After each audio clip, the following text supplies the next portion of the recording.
হয়েছে। আর পানির চাপ বাড়লে বেশ কয়েকটি স্থানে বেড়ি বাঁধ ঝুঁকিতে আছে। এ নিয়ে আরও জানাতে আমাদের সঙ্গে রাজশাহীর নবগঙ্গা পদ্মা পাড় থেকে যুক্ত হয়েছেন রাকিবুল হাসান।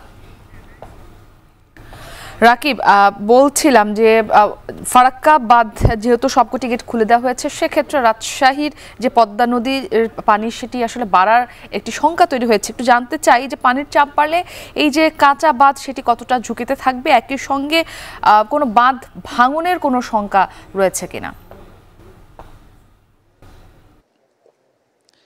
মুক্তি, আসলে রাজশাহীতে পদ্মা নদী যেই প্রান্ত দিয়ে ঢুকেছে, ঠিক আমার পেছনে পশ্চিম দিকের এই জায়গাটি গোদাগাড়ি থেকে রাজশাহীর পথে আসলে এদিকে এসেছে এবং এইখানে যেই সমস্ত জায়গাগুলো নিয়ে বাঁধ রয়েছে, বিশেষ করে নবগঙ্গা থেকে শুরু করে একেবারে তালাইমারি পর্যন্ত প্রায় 18 কিলোমিটার, যেখানে আসলে বাঁধ ব্লক দিয়ে বাঁধানো রয়েছে, কিন্তু অরক্ষিত বাঁধ যেগুলো সেগুলো তার মধ্যে এই বেড়পাড়া, তারপরে গহমবোনা এবং নীলবোনা, এই সমস্ত জায়গাগুলো কিন্তু অরক্ষিতভাবে আছে এবং সেখানে মাটির বাঁধের কারণে কিন্তু খানিকটা ঝুঁকিপূর্ণ অবস্থায় এখানে বাঁধ রয়েছে।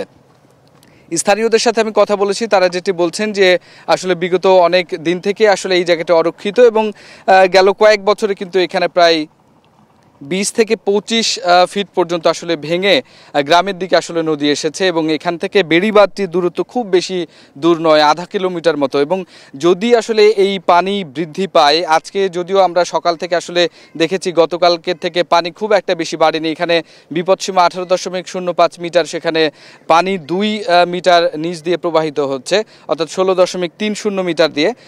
তারপরেও কিন্তু আসলে স্থানীয়রা যারা যেটি বলছেন যে পানি যদি বৃদ্ধি পায় তাহলে এখানে আসলে যেমন ভাঙনের সংখ্যা রয়েছে, একইভাবে কিন্তু যদি পানি আরও বেশি বেড়ে যায় তাহলে লোকালয়ে পানি প্রবেশ এবং সেখান থেকে আসলে বেড়িবাঁধ যেতে খুব একটা বেগ পেতে হবে না পানিকে, যার কারণে কিছুটা শঙ্কা আসলে তারা বোধ করছেন। এবং প্রতিনিয়ত এই যে স্রোত বাড়ছে নদীতে এবং বাতাসের কারণে কিন্তু এই যে নদীর যে গতি সেটিও আসলে বেড়েছে।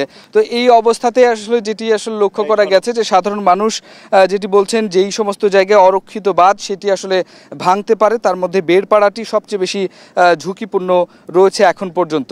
এখানকার স্থানীয়রা যারা বলছেন যে খুব অল্প দূরত্বেই কিন্তু আসলে কিছু বাঁধ যেখানে আসলে ব্লক দিয়ে বাঁধানো, কিন্তু বাকি যেই অংশটুকু প্রায় নবগঙ্গা থেকে শুরু করে বেড়পাড়া, সেই বেড়পাড়া জায়গা থেকে একেবারে পশ্চিম প্রান্তে 3 কিলোমিটার পর্যন্ত কিন্তু অরক্ষিত আছে এবং এই জায়গাটাতে যেমন ভাঙন আছে তেমনই কিন্তু আসলে ঝুঁকির শঙ্কা করছে স্থানীয়রা।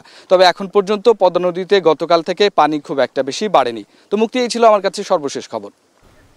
আমাদের সঙ্গে সহকর্মী রাকিবুল হাসান যুক্ত ছিলেন ভারত ফারাক্কা